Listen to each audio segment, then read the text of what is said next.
Jay Croucher here with Grant Liffmann to talk about the San Antonio Spurs as their outlook to free agency. We take a look at some of the best potential fits. Who are three guys that you like for the Spurs, Grant? Well, Spurs don't need much, and I think the number one thing they need to do is keep developing. They have a lot of young guys that are going to play major parts for this team. So I'm not trying to tear this team apart or do anything crazy. What I am trying to do is fix some leaks or some holes that potentially got exposed later in the finals. And number one is just about some size, especially from the 4 position. Can they bring somebody who's just a little stronger, a little bigger, that can just play and maybe shoot a little bit from the corners? And that is Rui Hachimura to me. When you look at someone like him, he's 6'8", strong, built well, played well for a Lakers team that was competing. He's become a premier three-point shooter in the league, shooting 44% from three. Could be an amazing spot-up shooter for someone like Wemby. He plays his role, plays it well, and really just could be a younger upgrade to Harrison Barnes, who they're losing this year.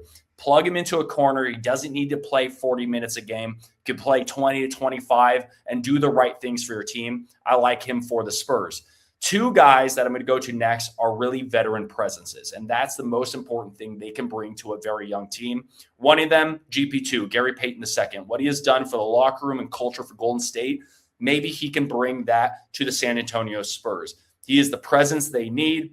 A defender. He truly believes in defense, but also fun. He knows how to bring out the fun in a team and make it a lighthearted thing while at the same time competing at the highest level. He played 73 games last year, which kind of goes against some of his career, which has dealt with some injuries. So Gary Payton II could be somebody that you just say, hey, when you're playing against the Oklahoma City Thunder later in the season, all these guys, even if it's for a 10, 15 minutes in, you release Gary Payton II on him and say, hey, he's going to take care of this tough cover. Let the other guys cook offensively. And finally, another guy that has been around for a while, but is only turning 30 next year, which actually blew my mind, is Bruce Brown. Bruce Brown is a veteran presence who has gone to a lot of winning situations and has really helped teams, including going back to the Denver Nuggets last year, where he played 82 games last year, shot 39% from 3. So he is somebody, while again, he's not great size, but he's a do-it-all guy, a veteran presence. And hey, the way he dresses like a cowboy anyway. Let's put him in San Antonio next to Keldon Johnson. Let's have some fun.